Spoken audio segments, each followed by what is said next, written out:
Salut à tous, c'est parti pour la première de Sans Concession, une émission de débat sur la moto qu'on va vous proposer chaque semaine. Sans Concession, ce sera une émission à contresens qui se passera dans les concessions, comme son nom le contre-indique. Et on commence à Paris chez Yamaha Patrick Ponce, à 2 pas de l'Arc de Triomphe, même si on ira bien sûr partout en France. Chaque lundi, on va débattre librement avec mes invités et mes chroniqueurs des courses de la veille, des nouveautés, des sujets d'actualité, des innovations, des reportages, bref, de tout ce qui vous intéresse. Allez, c'est parti!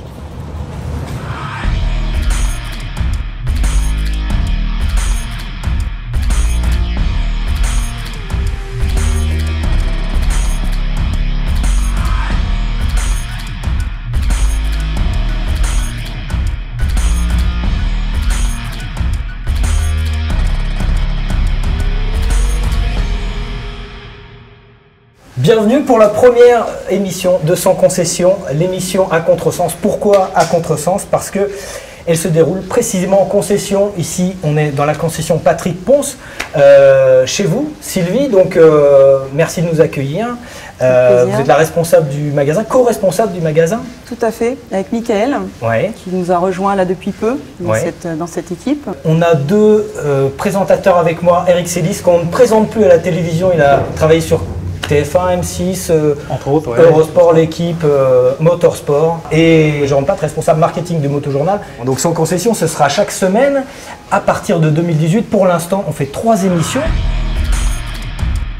On est allé essayer le nouveau X-Max. Sylvie, je crois que ça va un petit peu arranger vos affaires, encore plus le X-Max. On est heureux effectivement de cette nouveauté qui vient déjà d'arriver en concession. C'est un 125. Hein. C'est un 125, tout à fait. Donc pour les concessions parisiennes, notamment Patrick Ponce, c'est un véhicule qu'on vend en grosse majorité, puisque ça représente un petit peu plus de 70% de nos ventes. Les scooters ou le X-Max? Le scooter en général, d'accord, mais le 125 X-Max en particulier. Yamaha présente le nouveau X-Max. Gros enjeu pour Yamaha, en particulier en France. C'est un enjeu important. Alors c'est assez amusant parce qu'on va dire que l'enjeu était de taille à peu près similaire en Italie lorsqu'on a introduit le 300, puisque le 250 avait été un gros succès en Italie.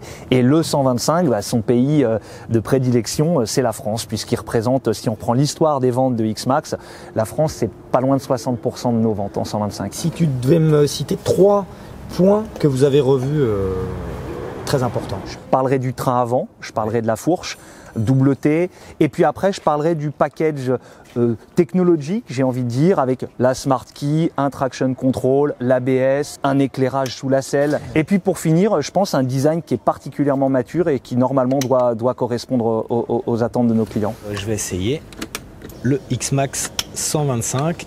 Alors je vais essayer de trouver comment on ouvre la selle, voilà.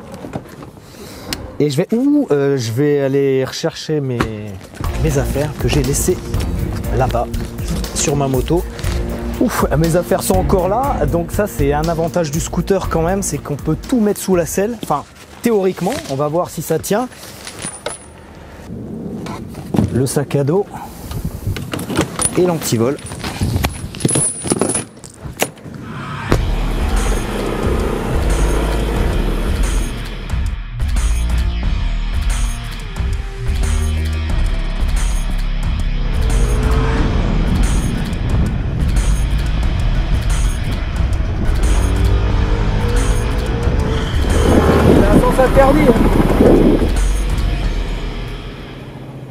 Premières impressions, c'est vraiment pas mal en agilité, en comportement c'est sain. Après le moteur c'est un 125, donc le 125, bon, pas trop de reprises, mais c'est un peu ce que je cherchais pour m'épargner des pertes de points.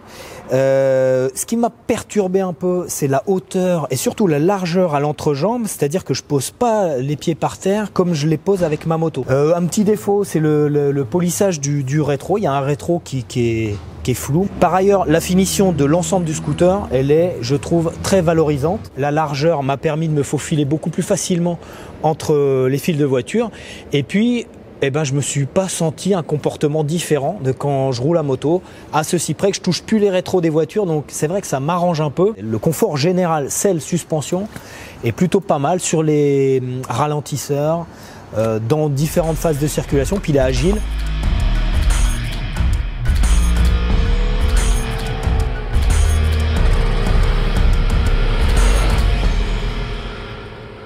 La passion est mon moteur. L'asphalte est ma source d'inspiration. Mon savoir-faire, je le partage tous les jours avec des centaines d'autres passionnés. Car je suis technicien chez Daffy. Équipement moto, accessoires et pièces détachées. Daffy, la passion pro. J'ai précisé qu'on ne serait pas qu'à Paris, on n'essaiera pas que des scooters non plus. On essaiera des motos, des vrais. Et on commence les chroniques avec le baromètre moto. Donc dans le baromètre, on a la température, la vraie, mais on a aussi la température du monde de la moto. Et elle est plutôt au beau fixe, en Grand Prix notamment, parce qu'on a un Français qui brille, Johan Zarco. Le retour du Supercross à Paris, dans le U Arena. Donc ça c'est une bonne nouvelle aussi, nouvelle, après les Stones. Donc avec des Ricains, avec Cole Silly, Christian Craig, Zach Osborne, et puis les Français, Dylan Ferrandis, Marvin Musquin. Marvin Musquin qui est riche depuis quelques jours. Hein. Ouais. Il a gagné une super course qui a été mise en place aux États-Unis, $1 million. Et surtout dans une semaine, on aura le salon EICMA de Milan. On a eu le salon de Tokyo, on a vu pas mal de nouveautés. Donc ça, c'est des bonnes périodes pour les motards, hein, les périodes de salon. Donc on a vu une nouvelle Goldwing. La Goldwing, elle a 43 ans, c'est un bel âge. Juste un mot sur la Goldwing. Honda a annoncé ce matin qu'elle avait été allégée de plus de 40 kg. Ouais. On voit dans la vidéo effectivement qu'elle est beaucoup plus fine que la précédente et c'est à se demander si elle n'a pas été faite en priorité donc pour les mototaxis qui sont à mon avis les premiers utilisateurs de ce type de machine. Alors on a Xavier Pérez de Travelzen, une société de mototaxi, qui a déjà dit qu'il allait renouveler sa flotte avec ses Goldwing. De toute façon, le parc des mototaxis est essentiellement fait avec ces motos, et maintenant elle sera à boîte auto, hein, justement. Il y aura deux versions en fait, une version standard, voilà. Boîte classique, et une version boîte auto. Ouais. Donc, et 6 rapports pour la boîte classique. Donc ça a pas mal de changements mal. pour la Gold. Pas de véritable révolution, mais elle s'aligne un peu sur les standards technologiques avec l'anti-patinage, avec le tableau de bord TFT. Elle revient un peu dans la course parce qu'elle avait été un petit peu dépassée notamment par la BMW et la K700 GTL au niveau des technologies, etc. Ouais. Et là, elle se replace. Et d'ailleurs, elle reprend un peu la technologie au niveau du train avant. Hein. Je ne sais pas si vous avez vu déjà les données techniques circuler, mais elle a le même système de suspension à l'avant que quasiment sur la BMW. Alors Xavier Pérez nous disait, sur Facebook toujours, qu'en tant que professionnel du taxi-moto depuis 10 ans, nous avons éprouvé la Goldwing jusque dans ses derniers retranchements. Nous attendions avec impatience la boîte auto, de vraies suspensions et un freinage à la hauteur. Pour le reste, la Gold actuelle est bien équilibrée. On a eu aussi une déclinaison d'un 4 pattes néo-rétro chez Honda, toujours avec le Neo Sport Café. C'est un concept. Et à Tokyo, on a vu une Yamaha, une étrange Yamaha qui a un peu surpris tout le monde, avec la Yamaha Niken, direction multi-essieux, avec les deux bras de fourche de chaque côté. Un 3 roues. Vous l'attendiez celle-là, Sylvie? Non, on ne l'attendait pas forcément. C'est vraiment une nouveauté et un petit peu. C'est un nouveau concept en fait. C'est un concept, on ne sait pas trop à quoi s'attendre en fait tout de suite avec ce véhicule. Mais les possesseurs de permis B devraient pouvoir la conduire. Donc là, l'intérêt, il est là en fait. C'est ça. Il y aura une dernière question à poser aussi, puisque c'est une question qu'on voit beaucoup passer en ce moment sur les réseaux sociaux. C'est sera-t-il possible de lever la roue arrière avec le Niken lever, pardon. La roue non, mais on peut aussi la lever en freinant. Absolument. Donc effectivement, David lever les roues spécialistes. avant. David est spécialiste. Mais... Autant le MP3 répondait à une vraie problématique d'automobiliste, autant là chez Yamaha, visiblement le message qu'on veut faire passer, c'est que c'est un vrai produit pilotage plaisir. Alors on a vu aussi chez Kawasaki une moto qu'on attendait beaucoup, c'est la moto dérivée de la Z1, la Z900 RS. Kawasaki avait ouvert un peu le feu avant les années 2000 avec la W650 et puis ils avaient laissé un peu la main à Triumph sur la Bonneville qui est arrivée peu de temps après et Kawasaki revient sur le secteur néo-rétro. Là, une vraie tendance néo-rétro chez Yamaha, c'est la XSR,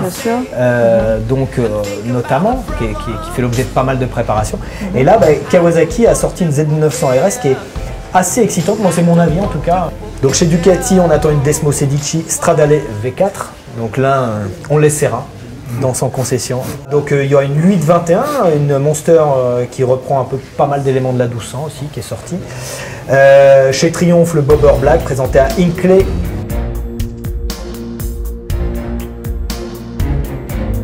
sport, c'est la disparition du championnat IDM en Allemagne, qui a été acté. Là, c'est une catastrophe, Eric. Problème de promoteur, problème d'intérêt sportif. Alors c'est sûr que ça n'envoie pas un signal très positif pour les championnats européens. Je termine avec une habile transition sur la rubrique que tu vas nous proposer, Jérôme, sur la vidéo buzz, pour dire que pour les fans de jeux vidéo, le jeu vidéo TT Isle of Man Ride on the Edge ne sortira pas en novembre comme prévu, mais en mars 2018. Donc la rubrique, la transition est toute trouvée pour la rubrique vidéo buzz. Jérôme, à toi. Absolument, donc vous dire qu'effectivement concernant ce jeu vidéo sur le Tourist Trophy, ça va être un peu tard pour Noël, mais la vidéo buzz va peut-être vous donner des idées puisque elle consiste, comme vous la voyez actuellement, à un simulateur qu'un motard a installé dans sa cave, simulateur qui va quand même assez loin puisque même la télé est fixée de façon à ce qu'il puisse avoir les sensations quand il prend de l'angle à chaque virage. Et ce qui fait quand même le côté un peu ludique et marrant de cette vidéo, vous pouvez le remarquer, c'est bien évidemment la façon dont est habillé donc, ce fameux joueur, puisqu'il arbore combinaison, bottes, gants, casque. Ouais, il s'est un peu donné du mal, mais il a eu du succès. Alors il a eu du succès et c'est ce qui prouve qu'en fait les motards sont de grands enfants, puisque cette vidéo actuellement est à plus de 30 000 partages et connaît des millions de vues donc sur 3,5 millions sur Facebook. 3,5 millions, autant dire quasiment tous les motards. On espère que Sans Concession arrivera rapidement à 3,5 millions. De partage. Ouais, de partage. De partage. On enchaîne, Eric, sur ta chronique, donc moto, auto. L'info de ce week-end, si on sait qu'en sport il y avait du MotoGP, il y avait aussi de la Formule 1. Et la Formule 1 et la moto, ça fait souvent bon ménage. Ouais, d'ailleurs, Lewis Hamilton. Et voilà, et Lewis Hamilton qui a remporté son 4e titre de champion du monde, c'était à Mexico. Et lui, il aime la moto et il est toujours en partenariat avec MV Agusta. Alors ça va même plus loin, si je peux me permettre, puisque en début d'année, il avait même déclaré qu'il avait 2 rêves et quelque part 2 objectifs. C'était de pouvoir concourir dans une épreuve de NASCAR et une épreuve de MotoGP. Donc autant dire que Lewis Hamilton est quand même très très accro au MotoGP. Ouais, on a vu d'autres des pilotes de F1, Eric. Il y a Kimi Raikkonen également. Alors Kimi Raikkonen, lui, il est fanat de moto un peu différente, il aime bien les customs, les choppers, les choses comme ça. Mais surtout, Kimi Raikkonen, il a un gros avantage, c'est que lui, il s'est impliqué personnellement et financièrement parce qu'il est le propriétaire du team Ice One Racing. Et c'est celui qui fait rouler actuellement les Husqvarna en Grand Prix. Gauthier Paulin, par exemple, qui roule chez Husqvarna cette saison. Son patron. Et son patron, c'est Kimi Raikkonen. C'est Kimi Raikkonen. Voilà. Et puis, par le passé, on a bien sûr eu le premier qui a mis un petit peu cette collaboration entre F1 et moto. C'est Ayrton Senna, avec les fameuses Senna, les séries limitées chez Ducati. Et puis on a même eu également Alain Prost qui aimait bien à l'époque McLaren Honda aussi. Et Schumacher, il a allé loin, hein, il a fait des courses. Michael Schumacher, il a fait des courses d'IDM, justement. Le championnat qui disparaît. Il voulait faire de l'endurance. Ouais. Et puis c'est surtout qu'il était très très performant, quoi. Il avait vraiment la bonne vitesse. Donc voilà, la moto et la F1, c'est jamais très éloigné. Eric, il y a un pilote qui a gagné aussi en Formule 1, qui était champion du monde en Formule 1 et en catégorie Rennes des Grands Prix. Oui, John Surtees, qui est le seul dans l'histoire des sports mécaniques le seul à aujourd'hui à avoir réussi cet exploit. Et je pense qu'il restera le seul parce qu'aujourd'hui, même si les passerelles existent, on a eu le cas par exemple de Valentino Rossi qui a essayé la Ferrari à l'époque où il était en train de s'interroger sur son avenir. Il a roulé aussi en rallye. En rallye, bon, ça n'a pas été forcément une grande réussite puisque il était pas mal, mais après 500 mètres de spécial, en fait, comme il n'était pas du matin, il s'est retrouvé dans le fossé. Son premier rallye de Monza, mais après il en a gagné plus d'un. Absolument. On accueille sur le plateau Alexis Masbou qui est venu nous rejoindre. Merci d'être venu, Alexis. Tu es venu d'Albi? Avec plaisir, voilà, je suis venu d'Albi. Toi, est-ce que tu as déjà testé une Formule 1 ou la course automobile? Alors, Formule 1, non, malheureusement, hein, comme beaucoup de pilotes qui aiment les sports mécaniques, c'est un peu le rêve aussi, c'est sûr, évidemment. Hein. Tu as gagné au Qatar, c'était au Qatar et à Brno. 3 et à Brno. Voilà, 2 victoires en Grand Prix. Donc là, tu roules en endurance. Tu as fait le bol d'or avec ton pote Louis Rossi. Et oui, il y a quelques semaines. Et puis super expérience avec Pierre Chapuis, avec la R1 Moto 1 aussi. Exactement, vice-champion du monde cette saison après avoir gagné le bol et les 8 heures d'Allemagne. On va accueillir Bruno Gillet, que super. tu connais bien, qui t'a suivi de nombreuses années en Grand Prix. Johan Zarco, il nous a épaté.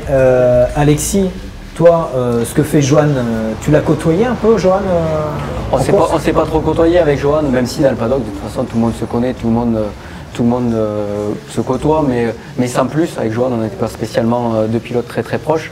Mais après, que dire de lui en ce moment, à part que tout ce qu'il fait, c'est vraiment fantastique. Comment tu expliques, toi, que quelqu'un qui a mis 4 ans à gagner en Moto 2, il a mis 4 ans à gagner sa première course en Moto 2, à tel point que plus personne n'y croyait, il faut dire les choses comme elles sont.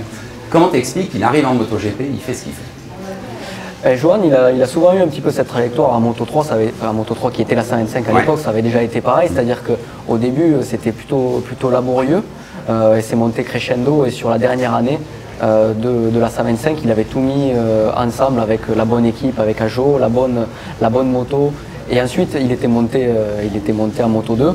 Et là, pareil, il a fait un schéma un peu équivalent, c'est-à-dire les premières années un petit peu difficiles, du mal à se mettre en avant, même s'il faisait souvent des coups d'éclat. Et puis psychologiquement, je pense qu'il a dû passer un cap aussi à ce moment-là, parce qu'on a vu une vraie évolution. Peu de gens l'attendaient à ce niveau. On sait que c'est un garçon très travailleur, c'est un de ceux qui roule le plus, hein, que ce soit d'ailleurs pendant les essais des courses, ou que ce soit à titre privé, il roule.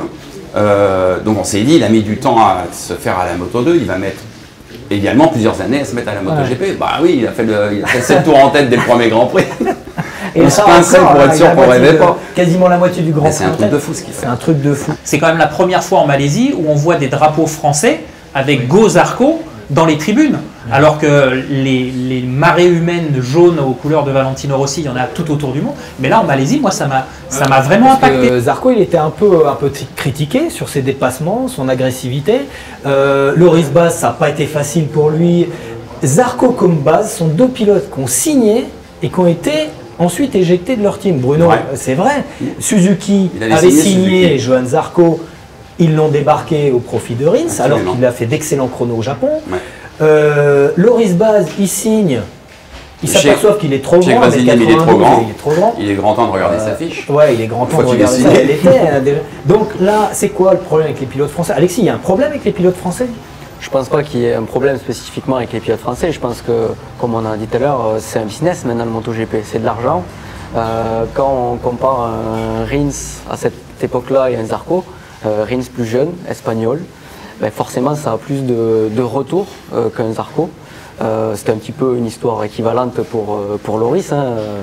Donc c'est vrai que c'est un business et je ne pense pas que ce soit forcément français, les pilotes français qui ont un problème, c'est plus que certaines nationalités ou certains pilotes ont plus d'influence, plus d'argent et ont plus de facilité. Pour toi, Alexis, si tu avais été d'une autre nationalité, tu penses que tu aurais eu d'autres débouchés? C'est sûr. Après, mais chaque nationalité a ses avantages. D'être pilote français, on a aussi l'avantage qu'on n'est pas beaucoup à pouvoir accéder au Grand Prix. C'est ça.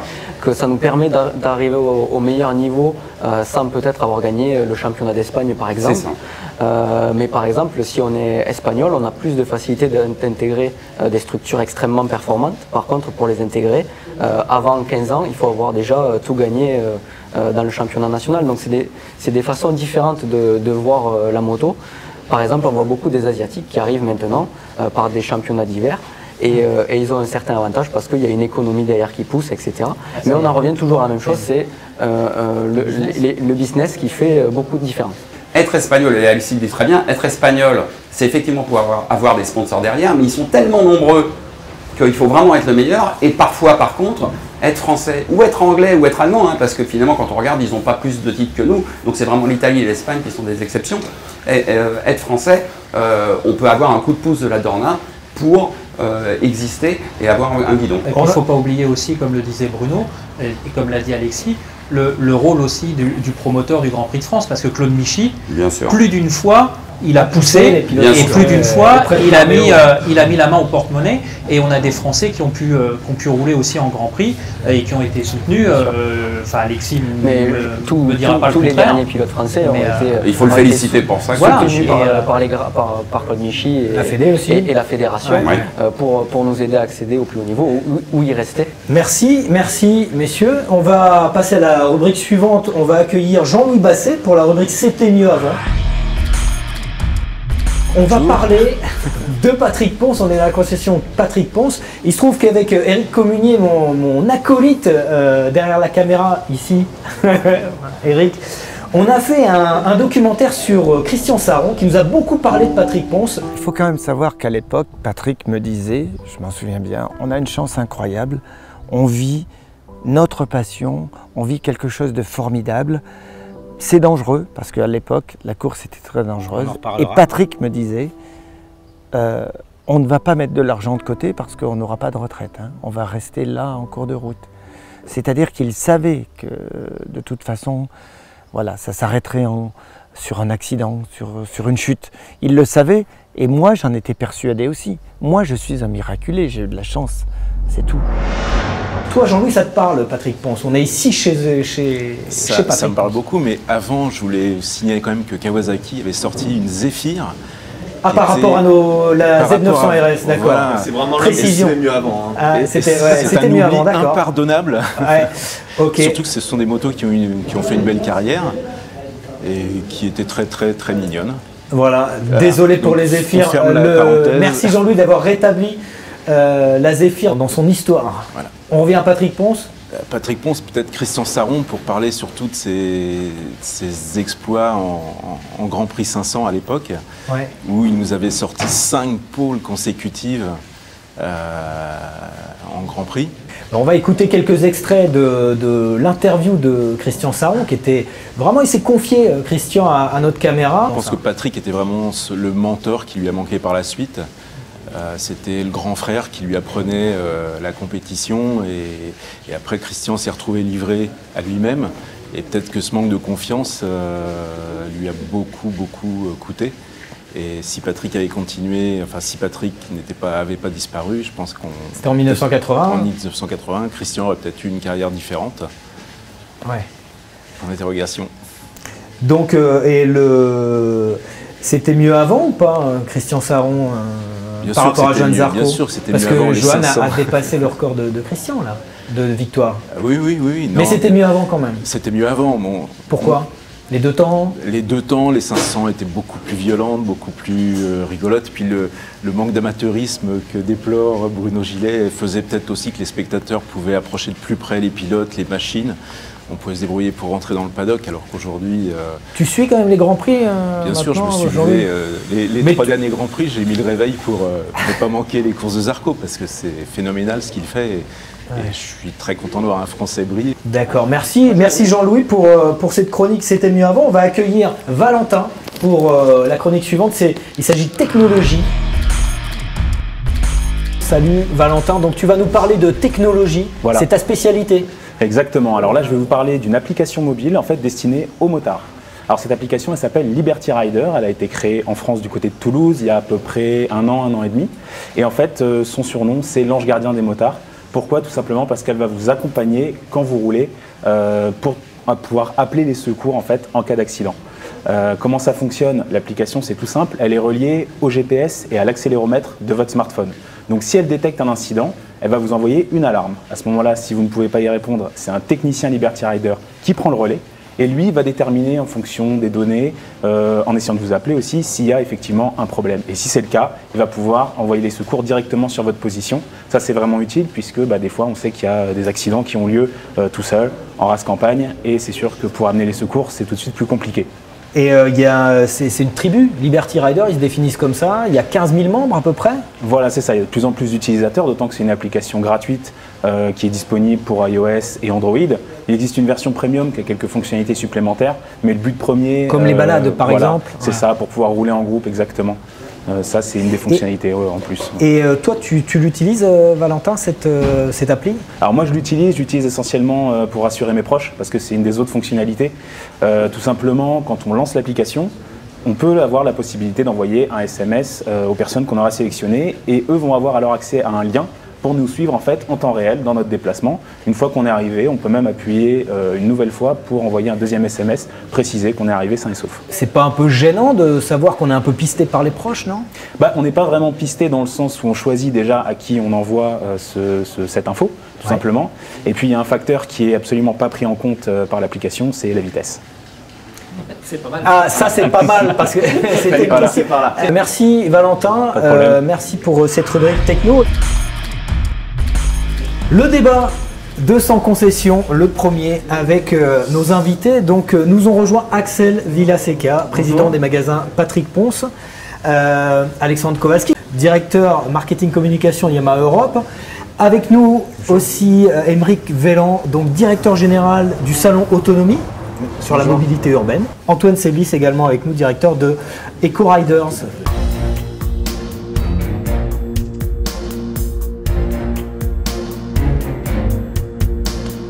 Je suis pas objectif, je suis motard. Donc je suis pas objectif. Mais que ce soit motard plaisir, loisir donc, ou alors pour l'usage professionnel, moi j'y crois. Je pense que le vrai problème que l'on a sur la moto, c'est que tous ceux qui prennent des décisions là-haut, il ne doit pas y avoir beaucoup de motards. Et donc c'est pour ça qu'il y a jamais... mais ils se cachent un peu. Ouais, ils se cachent un peu, ou alors bon, les décisions qui sont prises sont technocratiques, c'est méconnaître le monde de la moto. Moi je crois que ça a de l'avenir. Je pense que les chiffres de la sécurité routière ne sont pas dus aux motards, il faut dire les choses telles qu'elles sont. Les motards sont plus souvent aussi, il faut dire, des victimes, c'est très clairement ça le sujet. Et je pense qu'encore une fois, il faut réhabiliter la moto, parce que le deux roues, pardon, roue, moto, scooter, parce que derrière, je pense que ça correspond toujours à un besoin, une aspiration, c'est de la liberté, première des choses, belle valeur, la liberté. Puis deuxièmement, c'est aussi du boulot, de l'emploi. Moi, je crois à l'industrie, je crois à l'industrie, donc je ne suis pas objectif. Non seulement je suis motard, et en plus, je crois à l'industrie.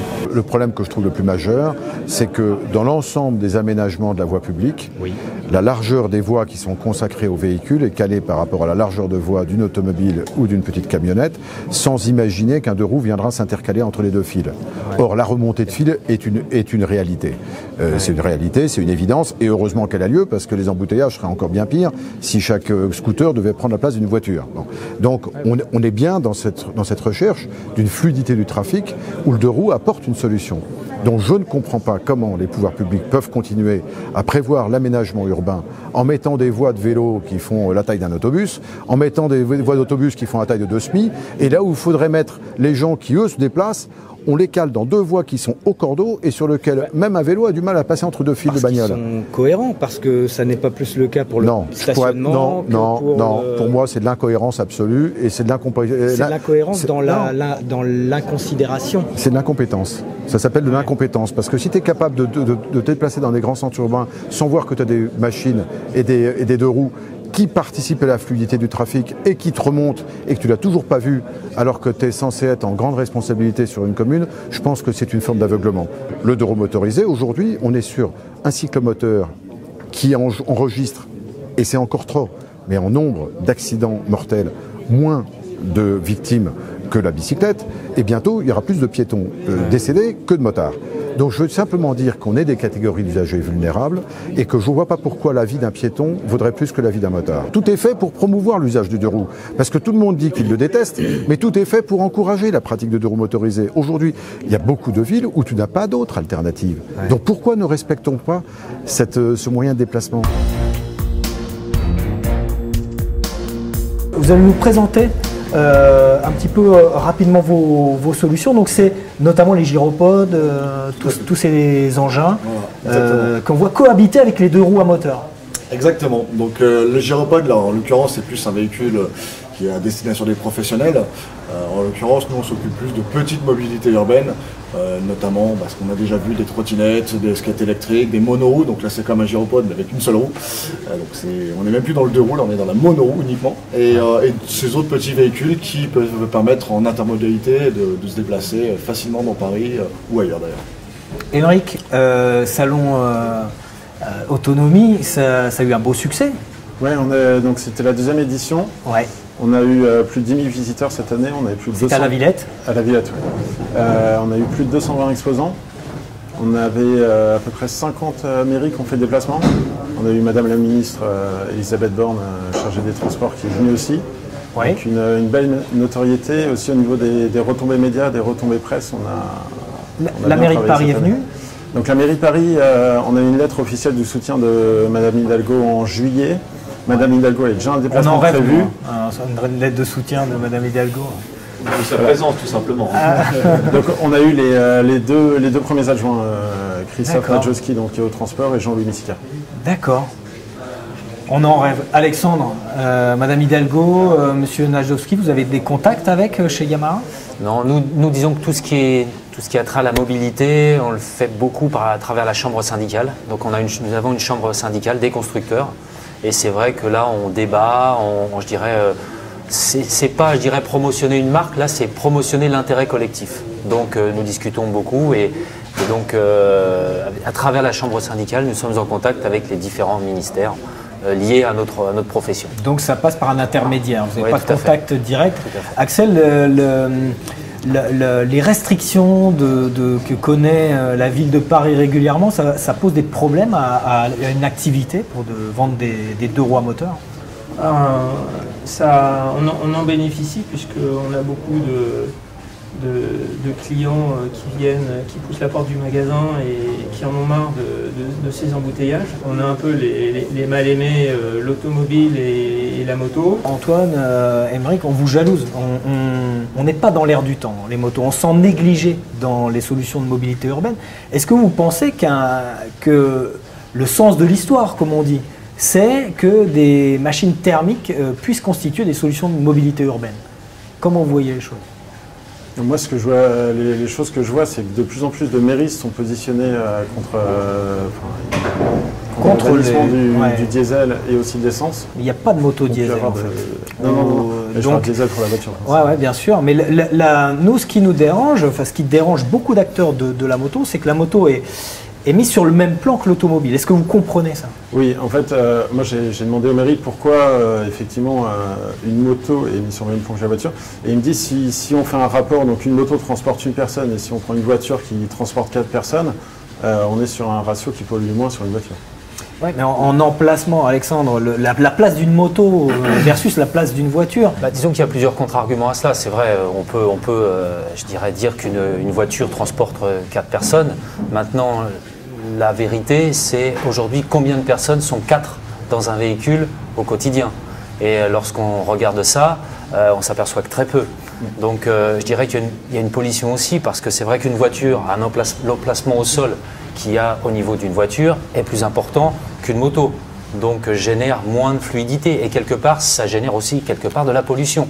Aujourd'hui dans Paris, nous sommes à 100 000 véhicules circulant par jour.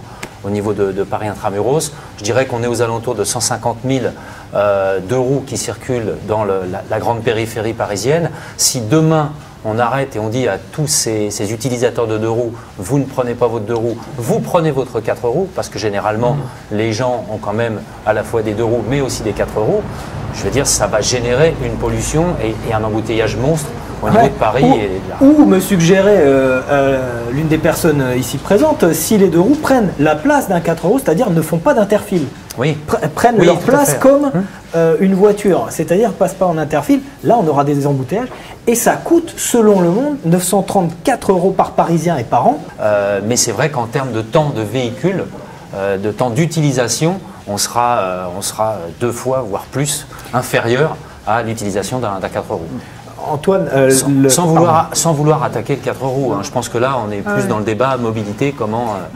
L'argument que j'ai utilisé était assez facile, mais si on prend le chiffre sur la voiture, l'utilisation d'une voiture c'est 1,15 passagers par voiture sur Paris. Donc effectivement on voit que les voitures sont sous-exploitées, il n'y a pas 4 personnes dedans, il n'y a que 1,15 personnes en moyenne.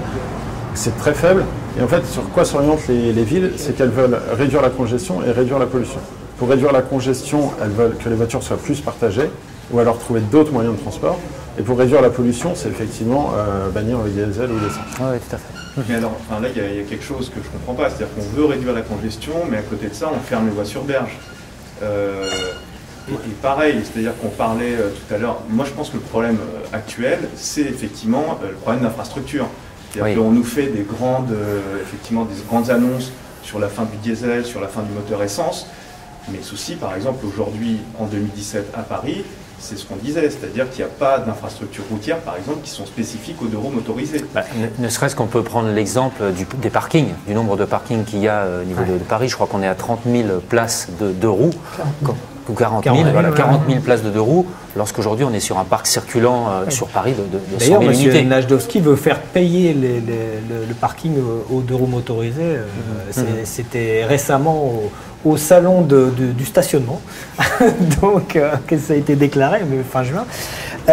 Antoine, les solutions proposées par EcoRider sont des solutions essentiellement électriques. Nos solutions, effectivement, ne peuvent pas permettre de faire des centaines et des centaines de kilomètres par jour. Donc il y a un côté pratique que les véhicules aujourd'hui thermiques ou même électriques avec une certaine autonomie permettent et que nous, on ne peut pas. Effectivement, le thermique fait encore sens. Nos villes ne sont pas adaptées actuellement pour l'électrique, donc il faut un temps de transition. Il n'y a pas encore assez de bornes de recharge. C'est 2030, hein, voilà, le 2030, switch. Il y a encore 13 ans. Les courbes se croisent.